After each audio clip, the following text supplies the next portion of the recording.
arrive à Nyon par le lac ou par la route, c'est ce même château caractéristique, hérissé de donjons, qui domine le quartier de Rive, où il fait bon flâner, l'hameçon dans l'eau, ou rêver parmi les fleurs de ses parcs.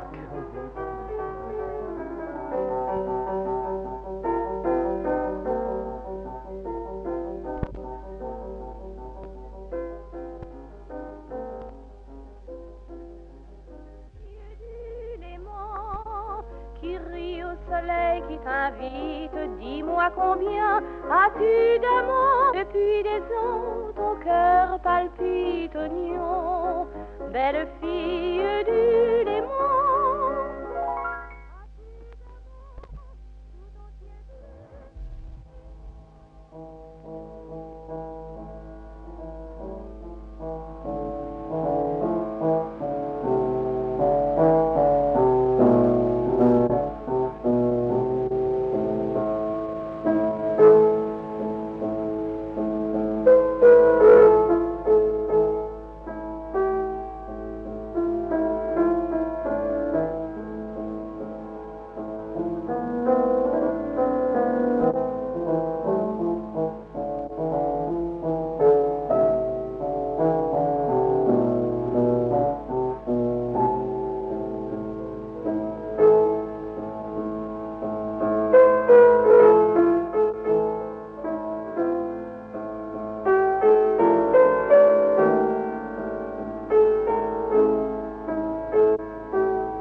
Nyon se découvre au coin des ruelles pittoresques, au bord de ces anciennes fontaines.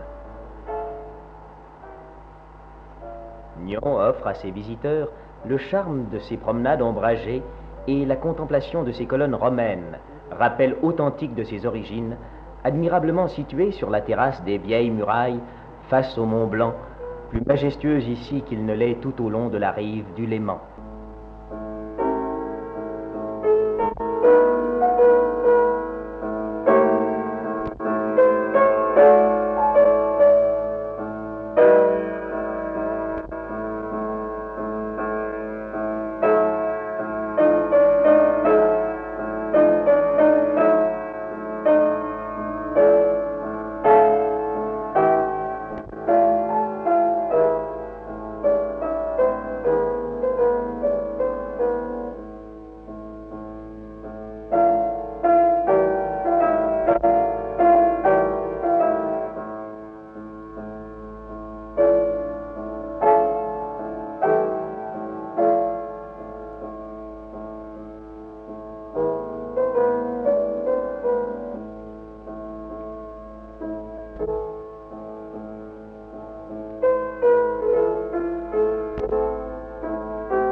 Chaque année, le château abrite une exposition d'art durant la belle saison.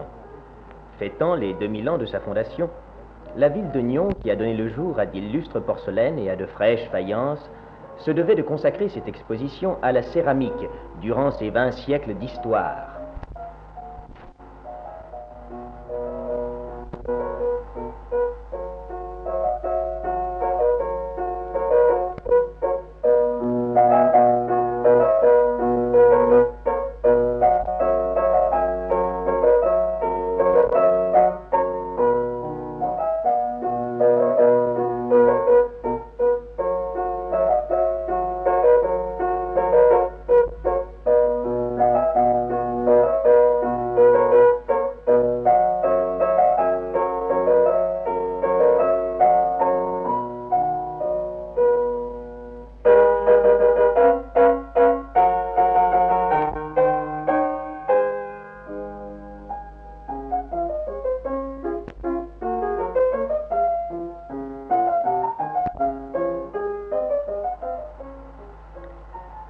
Faïence des manufactures suisses, porcelaine de Nyon depuis l'époque romaine à nos jours. Des artistes, aujourd'hui encore, poursuivent cette tradition d'art et de bon goût.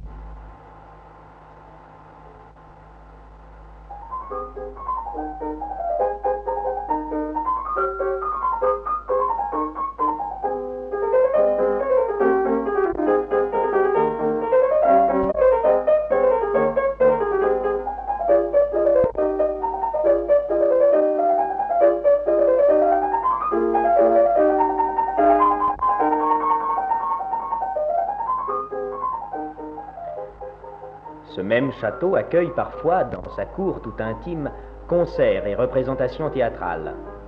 En cette année évocatrice de l'époque romaine, c'est tout naturellement Plaute qui présente son fantôme, cette farce d'une verve intarissable, transformée par les exigences de la technique en parodie du cinéma muet.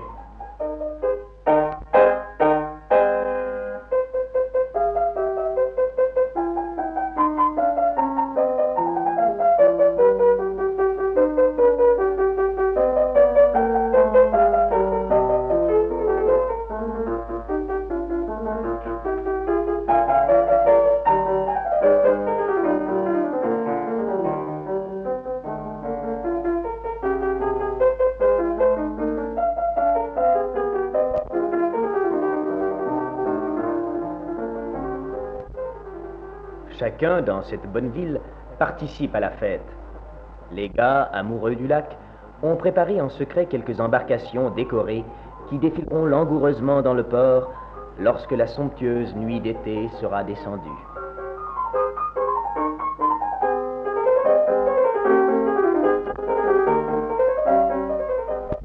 Les fêtes débutent par la célébration officielle des 2000 ans d'existence de la cité. Tandis que les jardiniers s'affairent à parer les monuments et les rues, les discours officiels des magistrats évoquent son histoire et les fanfares chantent l'allégresse générale.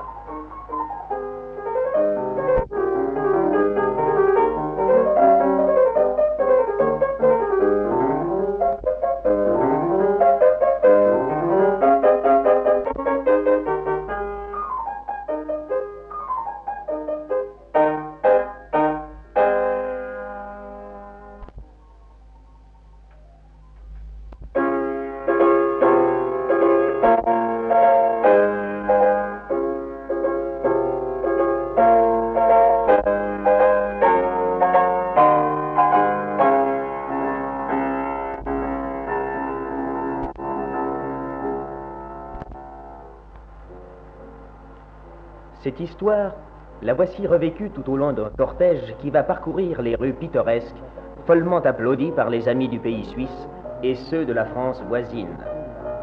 Une de ses caractéristiques est de remonter le cours de l'histoire. Faites donc avec nous l'effort de partir de 1803 pour qu'ensemble nous terminons ce spectacle sur les hauteurs de l'Olympe. Voici l'hommage des 32 communes du district à son chef-lieu, bientôt suivi des étendards des cantons suisses en 1803, date de l'entrée de Vaud dans la Confédération helvétique.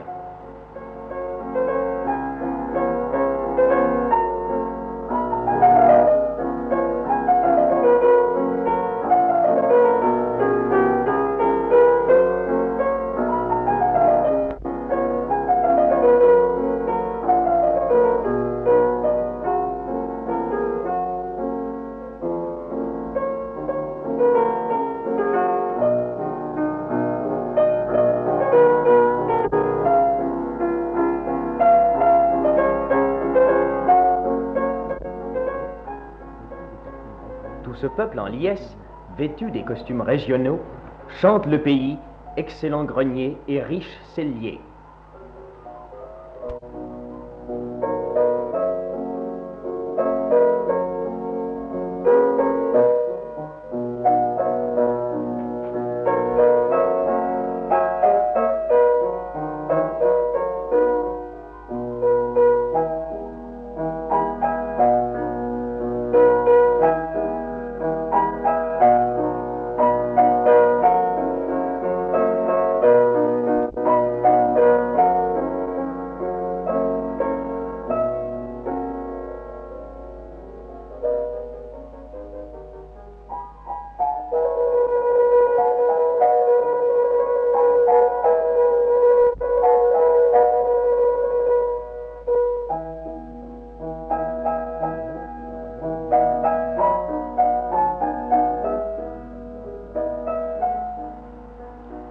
Nyons fut un relais obligé des diligences, sises au carrefour des voies reliant le nord au sud.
Les auberges d'antan sont une préfiguration de la faveur des touristes dont a bénéficié de tout temps ce coin de terre béni des dieux.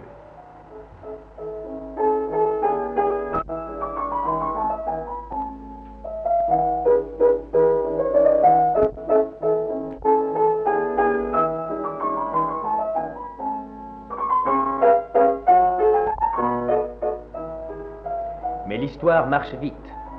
Voici le dernier bailli bernois, de Rothes, qui quitte sa ville.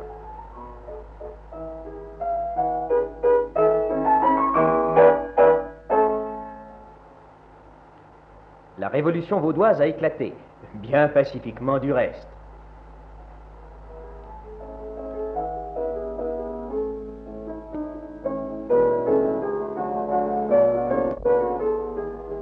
Le général français Ménard pénètre dans le pays où il est fort bien accueilli.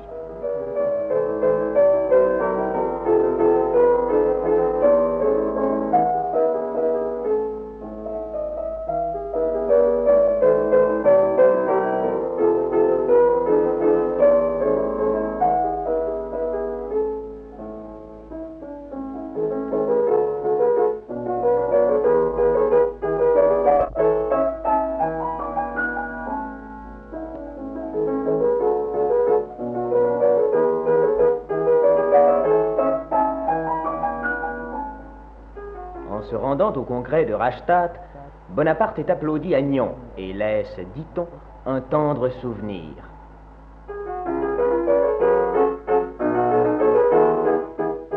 La Révolution française parvient jusqu'en ces lieux paisibles, évoqués par cette charrette de la noblesse condamnée.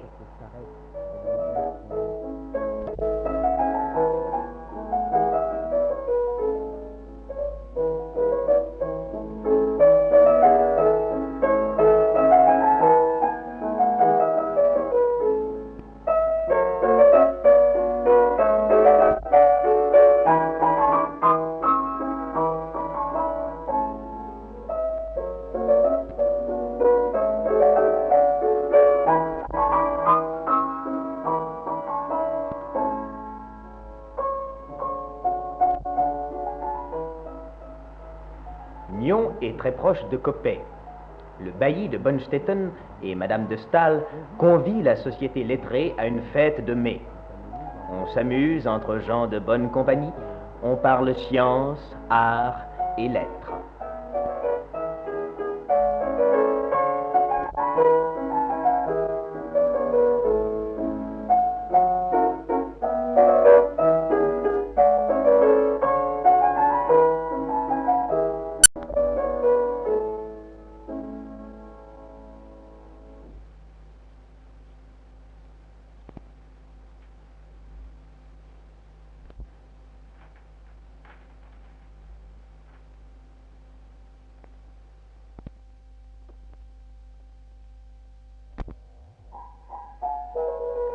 Toujours à cette même époque, une fabrique de cartes à jouer et de jeux de loi prospère,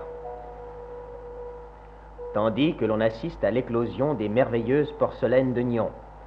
Ces enfants, aux robes semées de bluets, d'œillets, de roses et de papillons, évoquent les décors classiques du vieux Nyon.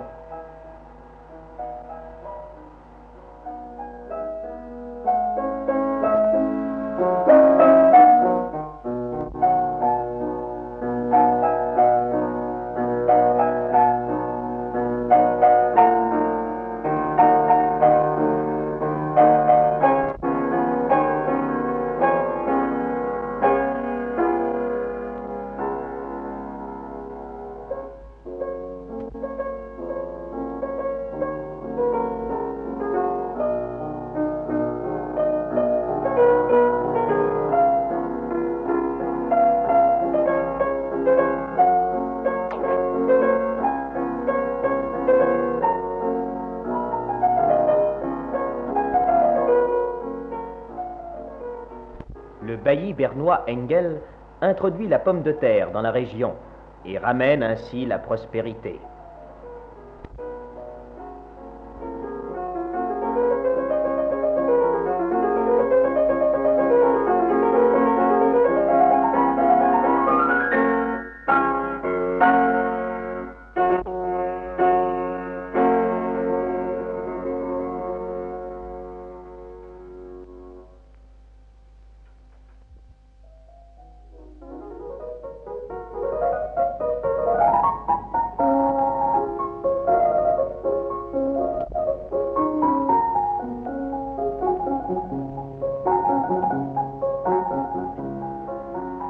Voici les Vaudois du Piémont, pauvres persécutés, réfugiés en Suisse et qui s'embarquèrent ensuite à Fromenteau pour combattre en Savoie. Souvenir de cette glorieuse rentrée, aujourd'hui rappelée chaque année sur ce même rivage.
C'est de 1547 que datent les armoiries de Nyon. Le livre d'or de l'époque nous dit « Truites bleues et roses rouges nous donnent leurs couleurs.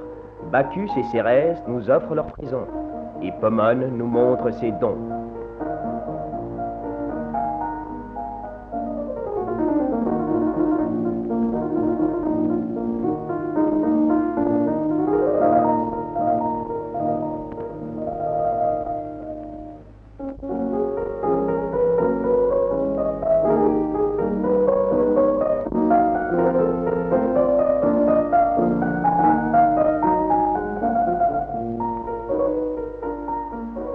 Les Bernois donnent leur appui au mouvement de la Réforme.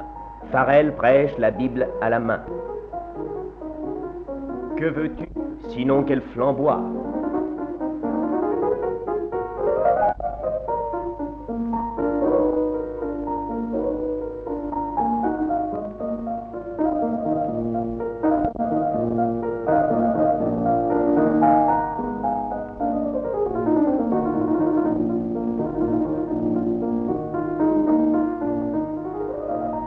Remontons toujours dans le temps, voici le général bernois Négli, partant au secours de Genève.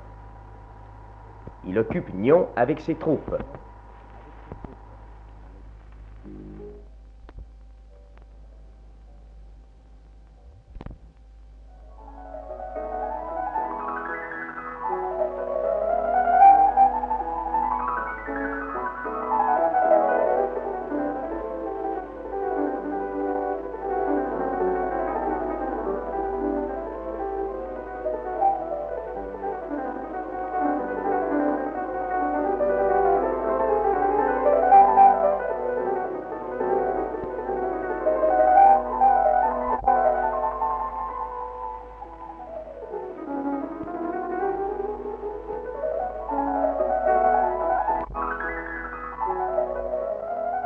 Les Bernois ont effacé les chartres des 4 bonnes villes du pays de Vaud.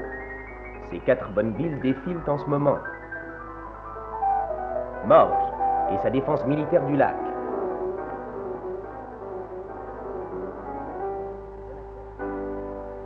Yverdon, la ville résistante et de bon accueil.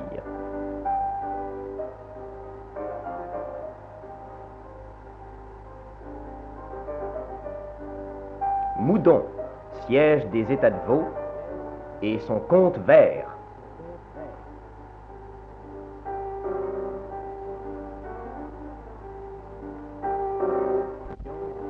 Nyon, enfin, capitale administrative à qui les nobles de la contrée doivent le service de la chevauchée.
Voici la noble jeunesse de l'époque, mousquetaires et papegais, régis par un règlement bien amusant. La volaille leur appartient si elle divague en ville, la vigne aussi si elle n'est pas travaillée. Les sociétés de jeunesse condamnent les querelleurs à participer à leur cortège. Les coupables défilent, juchés à rebours sur un âne.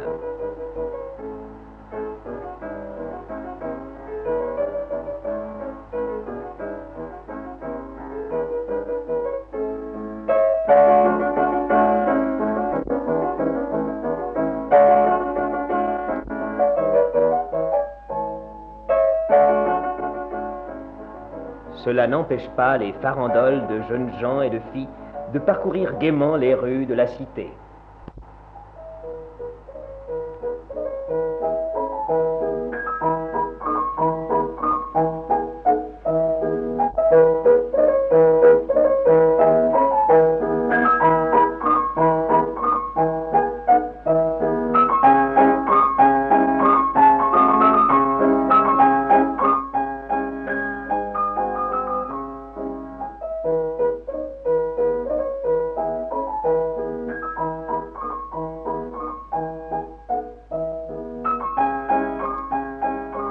En 1500, Maître Jacques bat monnaie à Nyon.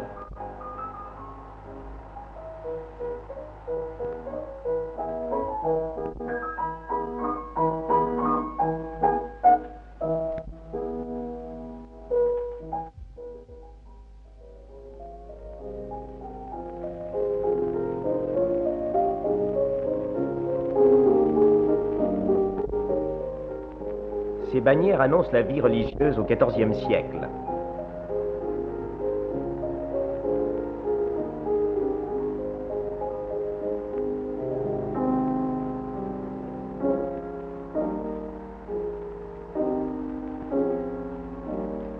Ses églises, aujourd'hui disparues, ses confréries, ses cordeliers de Rives, ses cisterciens de Bonmont, son reliquaire de Saint-Maurice, objet de vénération et de dons innombrables et touchants qu'un peuple fidèle lui apporte.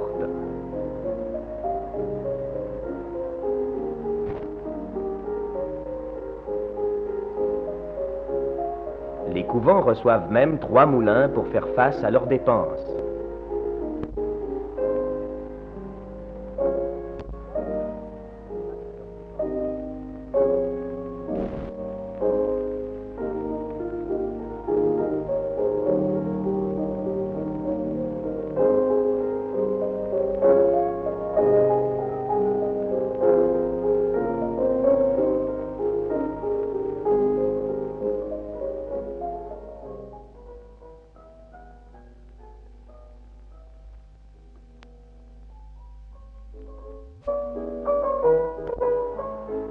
Amédée V de Savoie soutient les prétentions de son frère Louis I, sire de Vaud, contre Aymon de Prangin. À la tête de ses troupes, il s'empare de Nyons en 1293. Il en fait la seconde capitale de la baronnie de Vaud.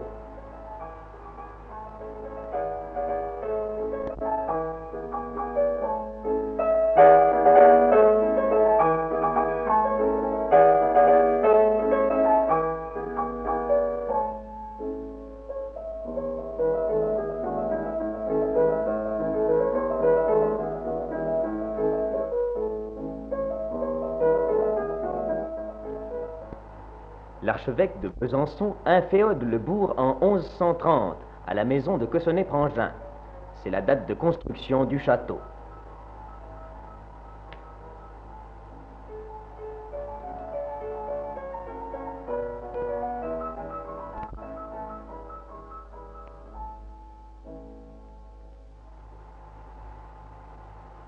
Le comte de Nyons, Anselme, caracole aux côtés de la noble dame d'Avernay, dont il soutient la cause à Genève.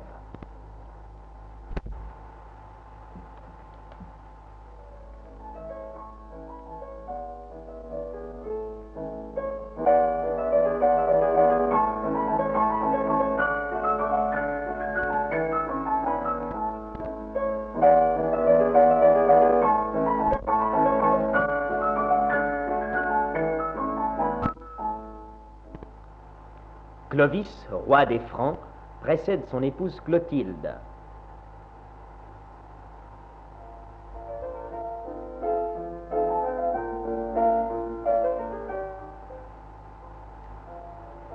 Soutenue par l'évêque Avitus, Clotilde, très dévote et charitable, convertit au christianisme son noble époux.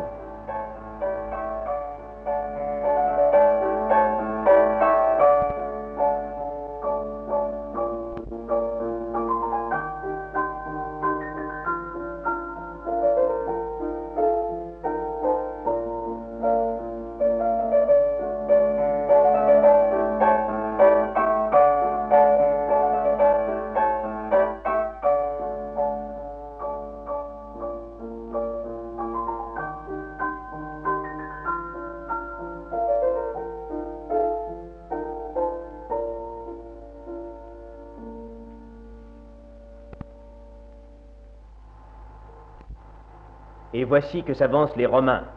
La Civitas Equestris est réunie à la Séquanaise, dont la capitale est Besançon. Les trophées représentent le temple de Jupiter et l'obélisque.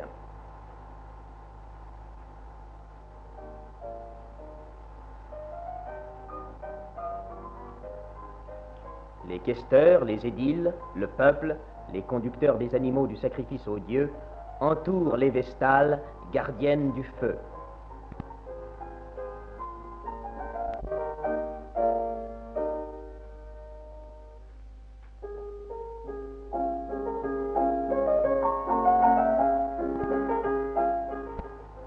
Les comédiens nous rappellent les nombreuses festivités chères au peuple romain.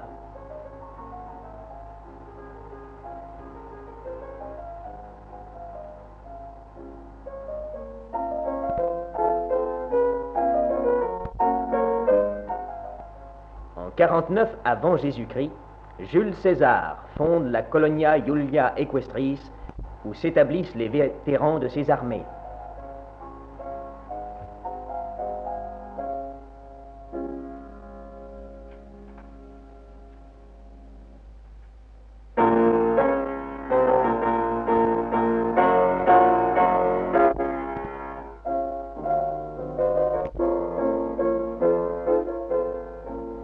La Louve, l'Aigle, marquent le triomphe de Rome.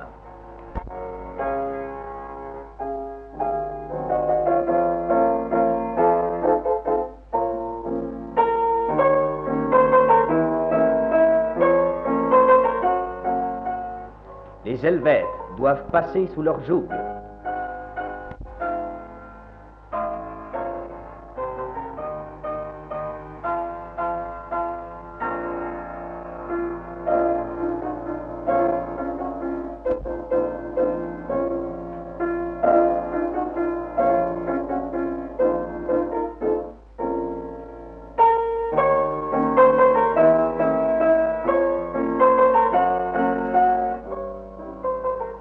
L'Empire s'étend jusqu'en Inde.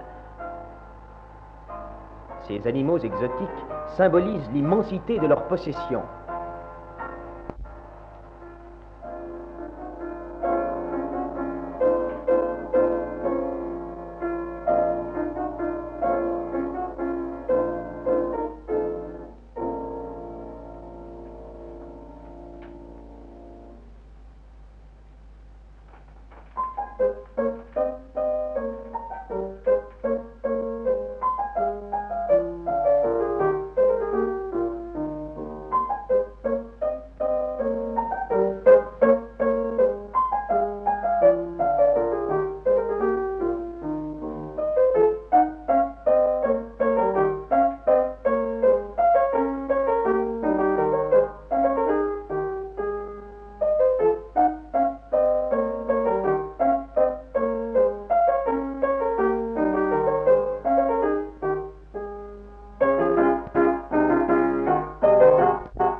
Le dieu barbare est le nouveau rempart, d'où vient le nom de Novio Dunum, personnifie l'époque gauloise du 5e siècle avant Jésus-Christ. La famille helvète se déplace dans son char rustique.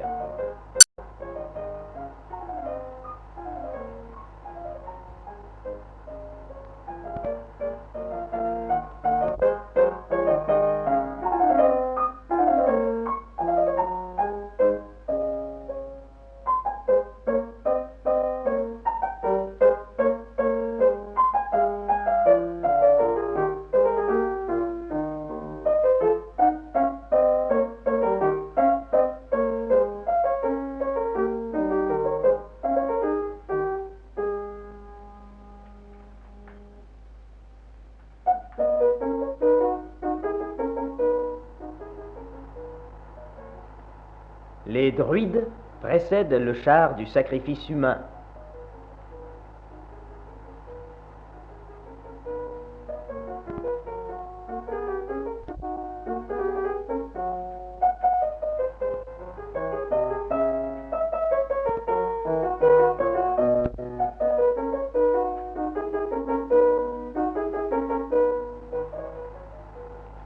Pour nous, les lacustres vivent encore sur leur pilotis.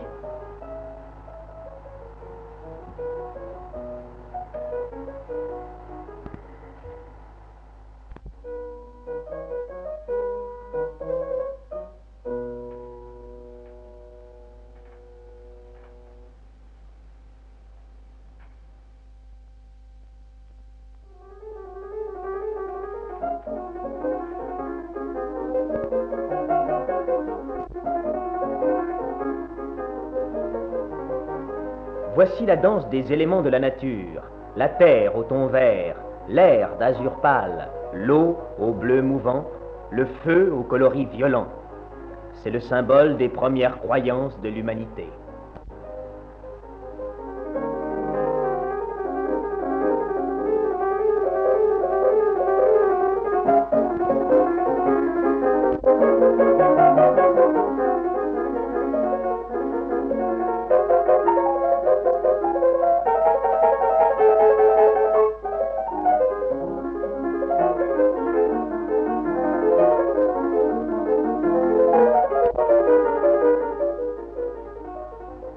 la majesté de l'Olympe enfin. Les archers du soleil montent la garde autour des dieux et des déesses.